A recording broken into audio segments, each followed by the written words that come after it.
श्री कृष्णा। हम अपनी क्लास कृष्ण भगवान जी को समर्पित करते हैं। बहुत बहुत धन्यवाद कृष्ण भगवान। और हमारी गलतियों को माफ करे कृष्ण भगवान जी। चैप्टर 14, श्लोका 13। तो इसके पहले श्लोका 11 में कृष्ण भगवान जी ने भी मैनिफेस्टेशन के बारे में कहा। उपजायते। तो मैनिफेस्टेशन कुछ नया नहीं है, बहुत पुराना है। तो मैनिफेस्टेशन यही है बस कि जो हम बार बार सोचते हैं वो मैनिफेस्ट होता रहता है। इसके लिए कहते हैं ना कि एक ही भगवान को पूजो, एक ही जाप करो, ताकि उसको आप मैनिफेस्ट कर रहे बार बार बोलने से उसमें ऊर्जा बनती है, शक्ति बनती है, जिसको मैनिफेस्टेशन कहते हैं, और वो फिर सच हो जाती है। क्योंकि आप सोच रहे हैं, अपने अंदर ला रहे हैं, तो क्या होता है, आप यूनिवर्स को देते जा रहे, फिर वो यूनिवर्स आपको भेजता रहता है।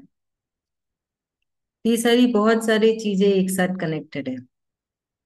अब यहाँ पे श्लोका 13 में कृष्ण भगवान जी कह रहे हैं कि है ना, कभी कभी हमें बड़ा आलस्य आता है। पता है काम करना चाहिए पर नहीं करते हैं। बच्चे को पता है पढ़ना चाहिए पर नहीं पढ़ता है। बोलते ना, ठीक है क्या जल्दी है, कल कर लेंगे। है कि नहीं, सबके अंदर आता है कभी ना कभी है। कभी कभी हम भ्रमित रहते हैं, पता है ये सही है करना चाहिए, फिर भी सोचते क्या जरूरी है करना। और फिर सबसे अति वो होती है जब कोई बोलता है कि कौन है भगवान, कहाँ है भगवान, कहीं तो दिखे नहीं, कभी तो देखा नहीं, फिर क्यों उनकी पूजा करें। है ना, मेरे को लगता नहीं कोई भगवान भगवान है। वो इंसान अपने आप को ही भगवान समझते हैं, जो है मैं ही हूं बस। उनको लगता है कोई नहीं होता, भगवान नाम का कुछ नहीं होता, फिर क्यों इसके ऊपर टाइम वेस्ट करें, क्यों अपना ना टाइम बर्बाद करें, चलो अपने में ही मस्त रहते, घूमते फिरते ऐश करते। हम्म। तो ये देखिए, यहाँ पे भगवान जी खुद उनके बारे में बोल रहे हैं। क्यों? क्योंकि कृष्ण भगवान को पता है ना मनुष्य कैसा है, क्या सोचता है। क्योंकि सब तो उन्होंने ही बनाया है, उनको सब पता है किस किस भाव के, किस किस है ना विचार के लोग होते हैं। तभी तो हम देखते हैं कृष्ण भगवान जी हर भाव हर विचार के मनुष्य के लिए उन्होंने कहा है, उसके लिए तोड़ भी बताया है। यहाँ पे बात हो रही है तमोगुना वालों की। तो ये सारे जो गुण हैं, जो नेगेटिव वाले गुण होते हैं, वो सब तमोगुना के, है ना। तो भगवान जी बोल रहे हैं कि जब भी ऐसे भाव किसी में ज्यादा होता है, कभी कभी हम होते हैं ना, किसी को नजरअंदाज कर देते हैं। कोई सामने से रिश्तेदार आ रहा है, मित्र आ रहा है, पर हमने उसको नजरअंदाज कर दिया। ये सब जो नेगेटिव वाली जो हरकतें होती है, समझ जाना चाहिए तमोगुना आप पे हावी हो रखा है। तभी तो आप ये सब गलत काम कर रहे हैं। है ना, अपने दिमाग का इस्तेमाल नहीं करना, मन में किसी के प्रति क्लेश रखना, नफरत रखना, जलन रखना, झूठ बोलना, हमेशा आलस्य करना, काम को टालते जाना, कुछ ना करना।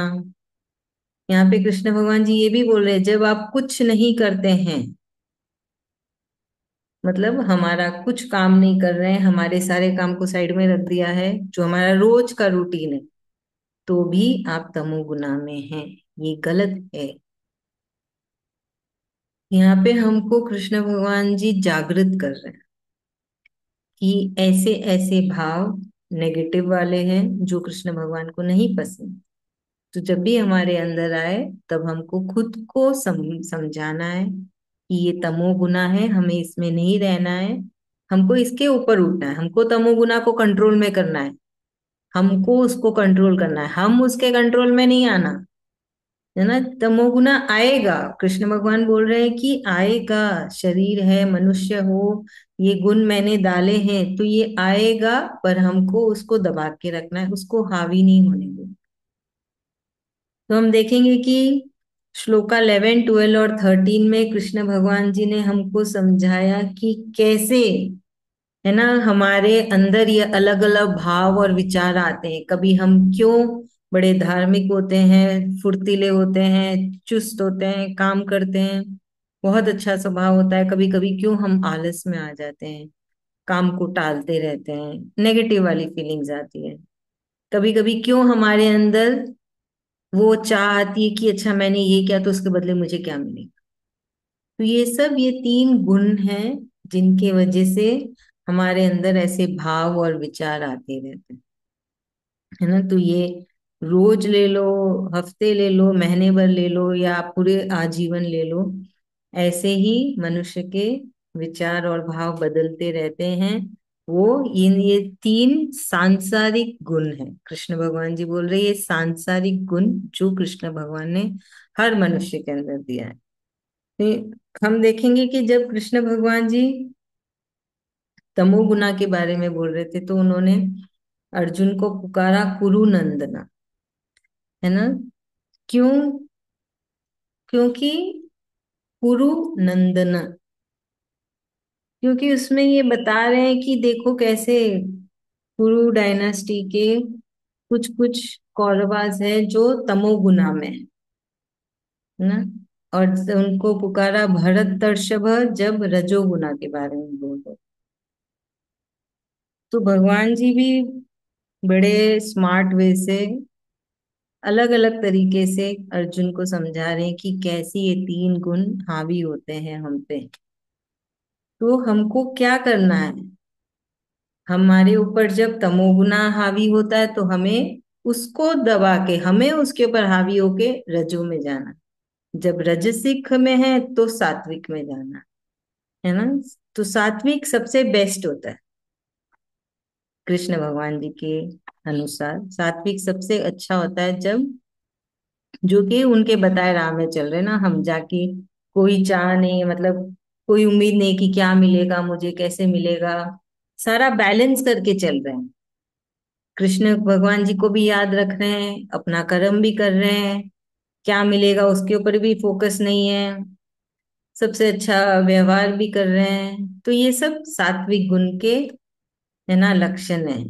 सात्विक भोजन, सात्विक सोच, सात्विक भाव, सब कुछ, सात्विक कर्म। तो इसलिए सात्विक सबसे अच्छा वाला गुण होता है, जहाँ पे हमारा मन, हमारा दिमाग, हमारी इंद्रियां सब कंट्रोल में है, सामान्य है, स्थिर है, शांत है। सही तरीके से जब हम सोच पाते हैं तो सोचेगा सात्विक गुण। चलिए अभी इसे कौन समझाएगा, लुका 13।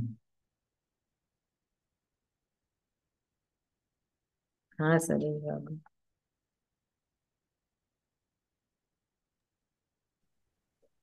जय श्री कृष्ण। जय श्री कृष्ण। यहाँ पर कृष्ण भगवान जी हमें तमोगुणों के बारे में ज्यादा समझा रहे हैं कि तमोगुण हमें कैसे दबा लेता है। स्टार्टिंग में तो बोले कि मतलब जैसे हम कोई भी भगवान को पूजते तो एक ही भगवान को क्यों पूजते हैं, कि एक ही भगवान को पूजने से बार बार हमें उतना ही रिटर्न में मिलता है। तो भगवान भी हमको रिटर्न में उतना ही देते हैं। और तो फिर सत्व गुणों के बारे में बता रहे हैं कि ये तमो गुणों के बारे में बता रहे हैं कि हमें आलस्य कैसे आता है। कोई भी काम करने का इच्छा होता है कि गीता पढ़ने का, फिर हमें आलस्य आ जाता है तो हम उसमें चले जाते हैं। आम मनुष्य जो है उसमें चला जाएगा, लेकिन जब भक्त बन जाता है कृष्ण भगवान जी का, वो अपने को तमो गुणों को दबा के सत्व गुणों में आ जाता है। वो अपना रोजमर्रा का काम सही ढंग से करता है, वो तमोगुणों में नहीं जाता। वो बार बार वही तमोगुण जो है, कुछ करने को इच्छा होगा तमोगुण दबा देगा। पर हमें बुद्धि से क्या करना है कि तमोगुणों को दबा के रजोगुणों में आना है, सत्व गुणों में आना है। अपने को हावी नहीं होना तमोगुणों में। हमें अपना दिमाग लगा के बुद्धि से हम रजोगुण में आएंगे, जो काम करना है अपने को हम करेंगे। सत्व गुण में आएंगे, भगवान जी का पूजा करेंगे, ना हमें कोई चीज का इच्छा रखेंगे कि हम इतना कर रहे हैं तो हम कोई चीज का इच्छा रखेंगे हमें ये मिलेगा वो मिलेगा।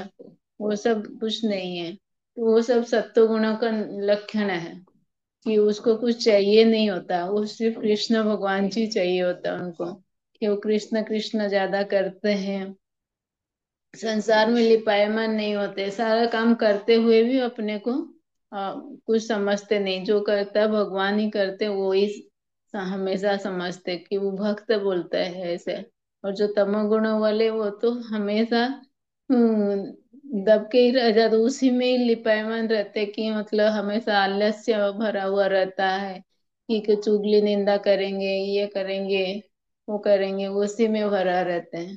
तो यहाँ बोल रहे कि हमें हावी नहीं होना तमोगुणों के ऊपर, हमें सत्वगुणों के साथ ही रहना है, कृष्ण भगवान जी के साथ ही रहना है।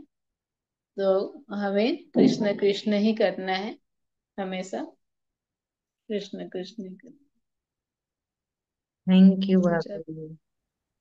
अब श्लोका 14 में कृष्ण भगवान जी बता रहे हैं कि ये तीन गुण, वो इन तीन गुण के हिसाब से भी हमारा अगला जन्म तय होता है। या तो फिर सोच ले कि कभी कभी हम सोचते हैं कि क्यों कोई है ना इतने अच्छे परिवार में पैदा जन्म लिया, कोई कोई क्यों ऐसे गरीब के घर में जन्म लिया, क्यों कोई ऐसे जानवर बना। तो इन सब के सवालों का जवाब इस 14 नंबर में है। तो भगवान जी बोल रहे हैं जब मृत्यु होती है और जो आजीवन आपके अंदर जो गुण सबसे ज्यादा है उसके बेसिस पे आपका अलग नेक्स्ट अगला जन्म होता है। तो जैसे अगर आजीवन सात्विक गुण हावी था हमेशा, अगर आजीवन सात्विक गुण हावी रहेगा तो बहुत ही ऑब्वियस हो जाता ना कि जब आखिरी सांस होती है तभी भी इंसान सात्विक गुण में ही रहेगा, है कि नहीं है। अगर कोई तमसिक गुण में रहा है आजीवन तो आखिरी सांस में भी वो तमसिक में ही रहेगा ना, क्योंकि वही तो अभ्यास रहता है। अभी जो काम करते हैं, हमेशा काम करते हैं, वो उम्र होने पर भी या बीमार होने पर भी जितना वो शरीर से हो सकता है करते ही है काम। और जो हमेशा आलस में रहते हैं वो बीमार होने से तो और तो डबल बीमार हो जाते हैं, उनसे तो हिला भी नहीं जाता, है कि नहीं है। सबने ऐसा देखा है, अनुभव किया है। तो कृष्ण भगवान जी यही समझा रहे हैं कि जो गुण आपके आजीवन रहता है और जो गुण आपके आखिरी समय में होता है, उसी के कैलकुलेशन के हिसाब से आपका अगला जन्म। जैसे जिनके यहाँ जो सात्विक गुण में ज्यादा थे तो उनका अगला जन्म अच्छे परिवार में होता है ना, कोई धार्मिक परिवार में होगा, या पढ़े लिखे हो एकदम अच्छे परिवार में होता है, या बहुत ही अमीर, ऐसे मतलब जहाँ पे सात्विक ज्यादा है, जहाँ पे सात्विक गुण ज्यादा हावी है। और अगर हम रजसिक में हैं तो ये जो होते हैं ना काम करने वाले, बिजनेसमैन हो गया, या है ना प्रोफेशनल्स हो गए, जो रजसिक में हैं। तमसिक अगले श्लोका में आएगा। तो भगवान जी यही समझा रहे हैं कि कैसे, तो इसमें क्या हम सीख रहे हैं कि हमको कोशिश करना है कि हम सात्विक में रहें, है ना, सात्विक में रहें ताकि अगला जन्म सात्विक का ही मिले। तो भगवान जी बोल रहे हैं कि जिनका बहुत अच्छा सात्विक गुण होता है उनको ब्रह्म लोक भी मिलता है ना, जहाँ पे साधु संत की आत्मा जाती है, बड़े बड़े ज्ञानी ऋषि मुनियों की आत्मा जाती है। तो वहां पे भी आम इंसान भी चले जाते हैं अगर उनका सात्विक गुण बहुत स्ट्रांग होता है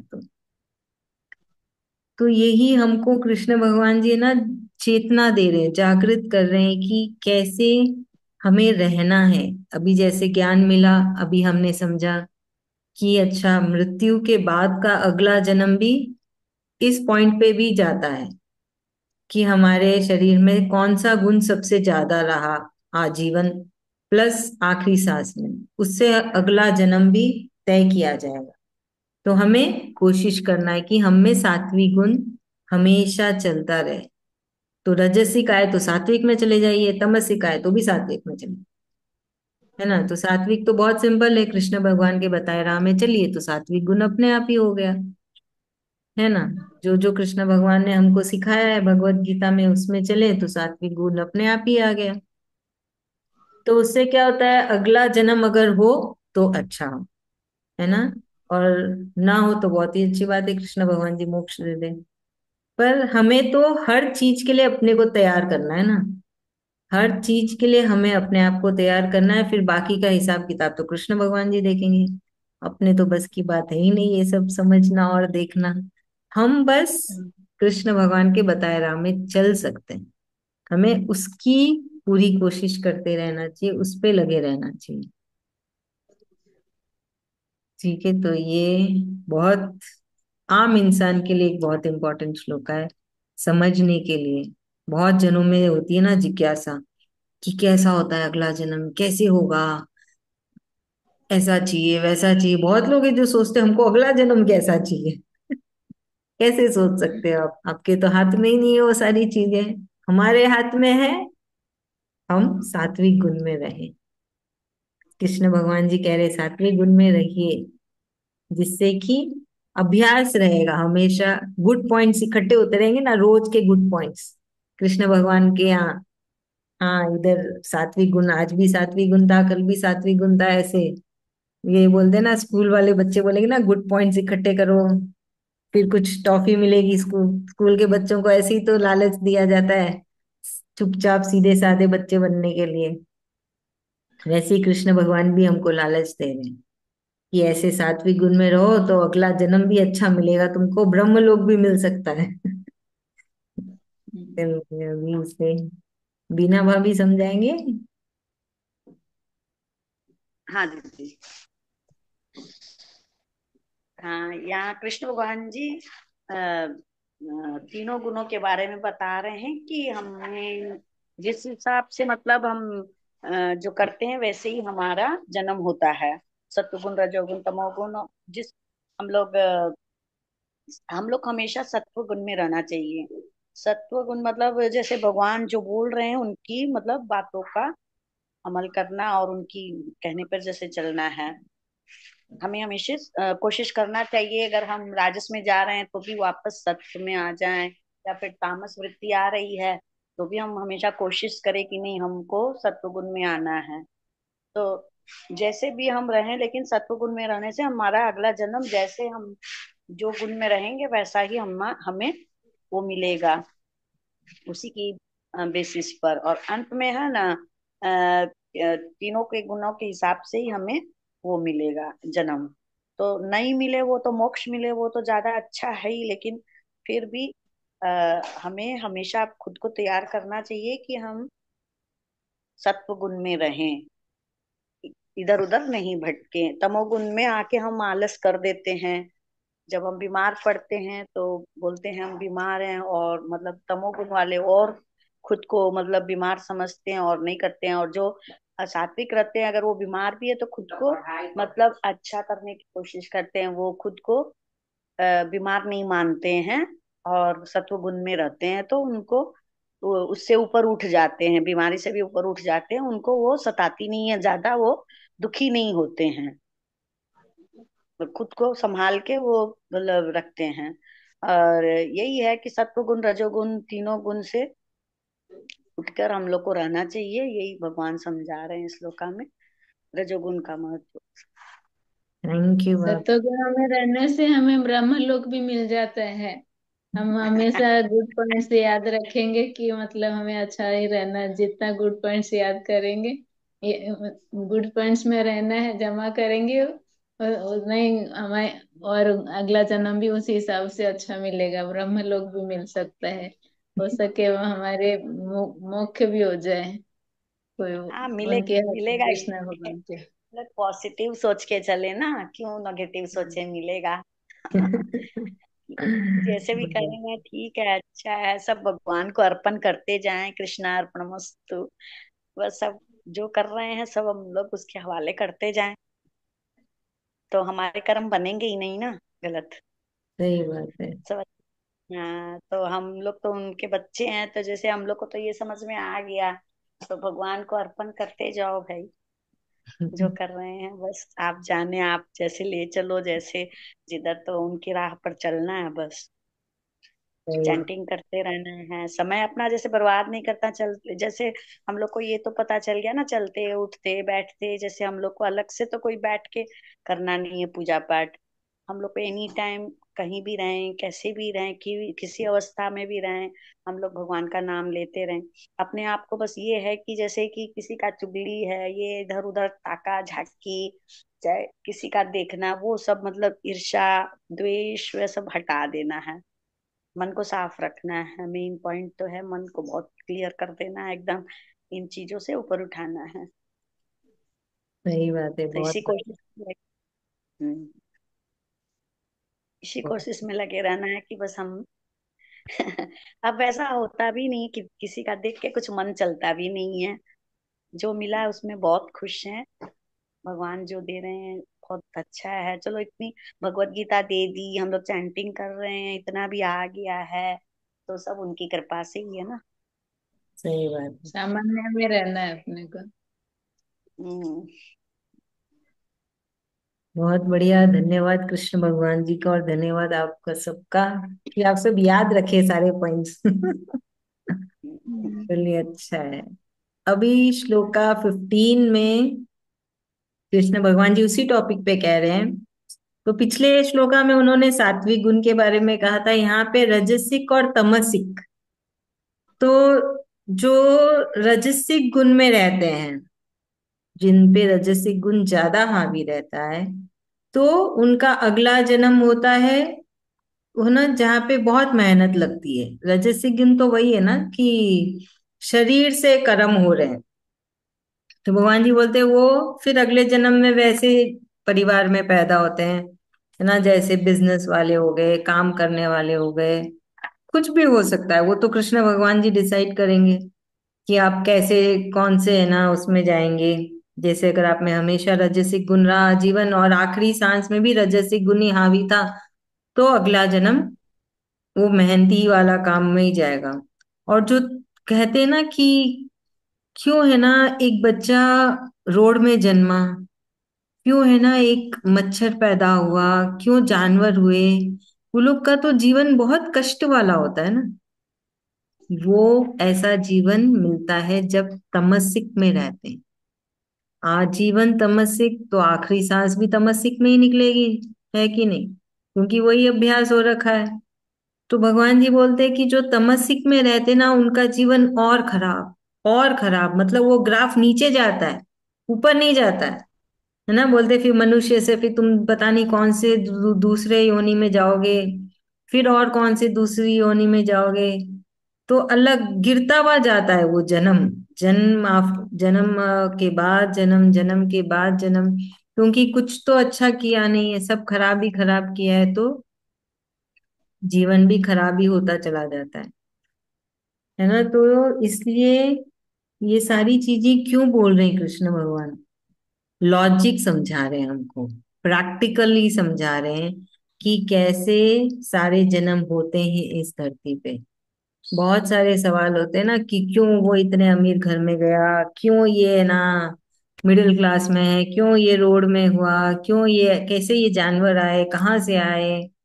तो इन सब का यही जवाब है, लॉजिकली प्रैक्टिकली, कि ये सब कर्म जो शरीर कर रहा है, उसके खाते में क्या जमा हो रहा है, फिर वो बाहर निकल के आता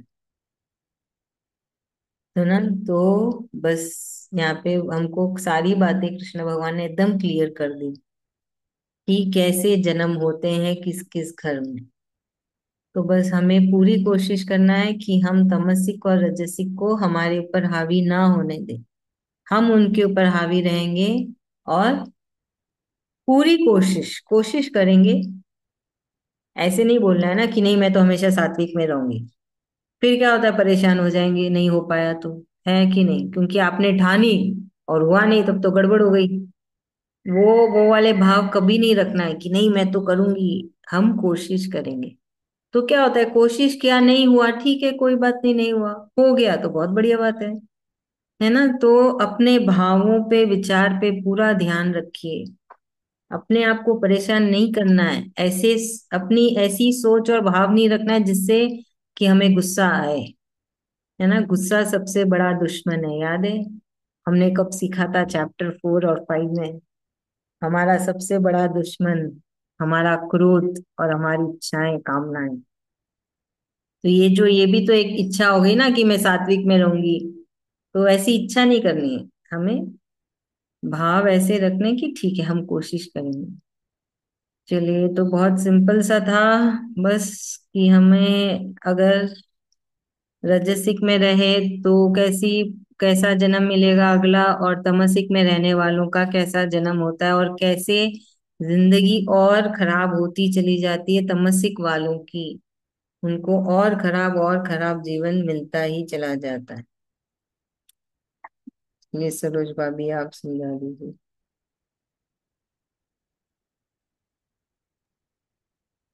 यहाँ पर कृष्ण भगवान जी समझा रहे हैं कि मतलब रजोसी गुण में रहने से अपने को अगला जन्म में क्या मिलेगा, कैसे मिलेगा। तमसी गुण में रहने से कैसे जन्म मिलेगा। यह तमो सत्व गुणों में रहने से कैसे जन्म मिलेगा। मतलब हमेशा हमको ये कोशिश करना है कि हमें सत्व गुणों में रहना है। सत्व गुणों में रहने से अच्छा अच्छा ही परिवार मिलता है। बोलते कि कितने बोलते ना, कितने अमीर घर में पैदा होते कितने लोग, तो कितने गरीब घर में पैदा होते हैं। तो हम सोचते कितने ये सवाल सबके मन में आता है कि वो उसको भगवान ऐसे क्यों दिया, उसको भगवान ऐसे क्यों दिया। हमारे ये पिछले जन्म का कर्म से ही हमें अगला जन्म का हिसाब किताब मिलता है कि हमें ऐसा घर मिलता है। अभी हम जो भी परिवार अभी हमें मिला है उसमें भी हम संतुष्ट रहेंगे। मतलब सत्व गुण आ गया हमारे अंदर। तो सत्व गुण जितना ज्यादा भरा हुआ रहेगा हमारे अंदर, हमें अच्छा परिवार मिलेगा। रजोगुण में रहने से वही सारा दिन रहेगा कि हमें ये करना है वो करना है, ये ऐसे करना है। तो हमारा जन्म भी वैसे उसी हिसाब से हमको मिलेगा। तमोगुण में तो और भी बहुत ज्यादा खराब, जैसे मच्छर कीड़ी कुत्ता कुछ भी, मतलब इंसान को कुछ भी मिल सकता है, कोई बोल नहीं सकता। उसमें भगवान ही तय करते हैं क्या जन्म मिलेगा हमें क्या नहीं मिलेगा। तो इसीलिए हमें हमेशा की सत्व गुणों में रहने का कोशिश करना है कि हमें कृष्ण कृष्ण करना है, भगवत गीता पढ़ना है, हमेशा अपने जो भी मिला है उसमें संतुष्ट रहना है, सामान्य रहना है। तो वही भगवान जी हमें सिखा रहे हैं बार बार कि इसमें सत्व गुणों में हमें रहना है। जय श्री थैंक कृष्ण। यू भाभी, thank you so much. Keertana ma'am, Shri Krishna, you are able to understand? Shri Krishna, ma'am. Yes, ma'am. When people, whoever dies in Rajasic Gun, they will become again human beings.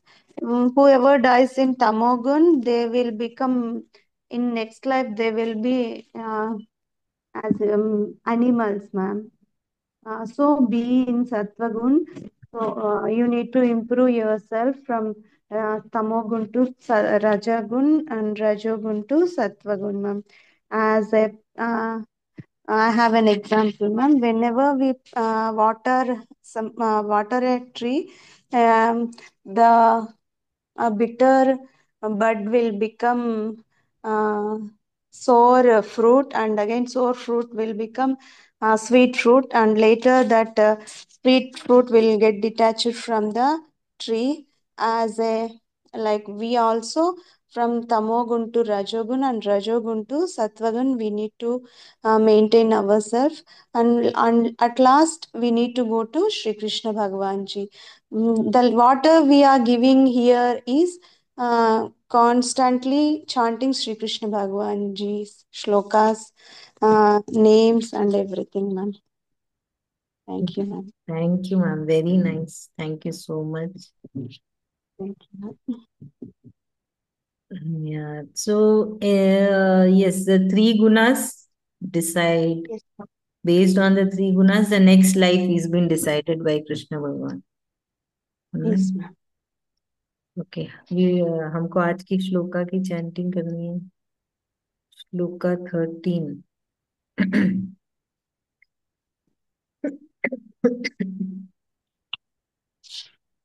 मैं करूँ क्या? हाँ, थोड़ा धीरे धीरे पढ़ लेना, क्योंकि कोई कोई ना इससे प्रैक्टिस भी करते हैं। अच्छा ठीक। आप पढ़ लीजिए। हमने आज 3 श्लोका की ना, आप पढ़ लीजिए। अप्रकाशो प्रवृत्तिश्च प्रमादो मोह एव च तामस्येतानि जायन्ते विवृद्धे कुरु नन्दन।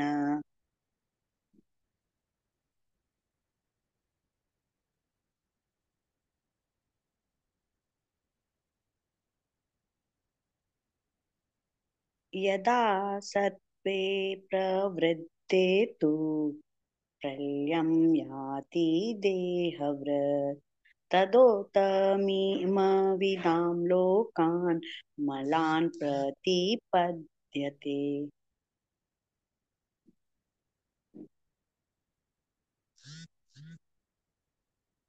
रजसि प्रलयं गत्वा कर्मसङ्गीषु जायते तथा प्रलीनस्तमसि मूढयोनिषु जायते।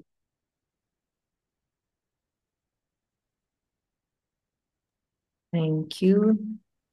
तो हमने आज 15 थैंक तक किया। Thank you. 15 तक क्या, कल से दूसरा टॉपिक, 16 में दूसरा टॉपिक है। चलिए बढ़िया है, धन्यवाद है कृष्ण भगवान जी का, जो उन्होंने हमें चुना और इतना समझा रहे हैं, ताकि हमारा जीवन, हमारे आसपास के जीवन और उसके बाद भी हम कोशिश कर सकते उसको सुधारने की, है ना। एक तरफ से वो हमें समझा रहे हैं कि कैसे सुधारो, है कि नहीं। लोगों को नहीं समझ में आती ये सारी बातें, सब बोलते पागल है। पर हमें धन्यवाद कहना है कृष्ण भगवान जी का बार बार, कि उन्होंने चुना, सही जगह राह में लेके जा रहे, नहीं तो हम तो हमारा जीवन ऐसे ही वेस्ट कर रहे थे, है ना, व्यर्थ जा रहा अब था। हमें हमारा परिवार जैसे लगने लग गया है, गीता परिवार है। हाँ सही बात है, परिवार ही है हम तो, एक ही परिवार है कृष्ण भगवान के साथ, कृष्ण के हाँ, परिवार। कृष्ण परिवार है। कृष्ण परिवार है। धन्यवाद। चलो बहुत बहुत धन्यवाद। अभी कॉल कट जाएगी, कल 9:30 बजे मिलेंगे ना, मैं ग्रुप में मैसेज डालती हूँ, प्लीज आइएगा सब कोई, साथ में हाँ, गीता पढ़ेंगे, सारी गीता, पूरी गीता पढ़ेंगे। जय श्री कृष्ण, धन्यवाद धन्यवाद। जय श्री कृष्ण कृष्ण, हाँ मैम, धन्यवाद। Thank you. Thank you ma'am, thank you. धन्यवाद धन्यवाद। धन्यवाद।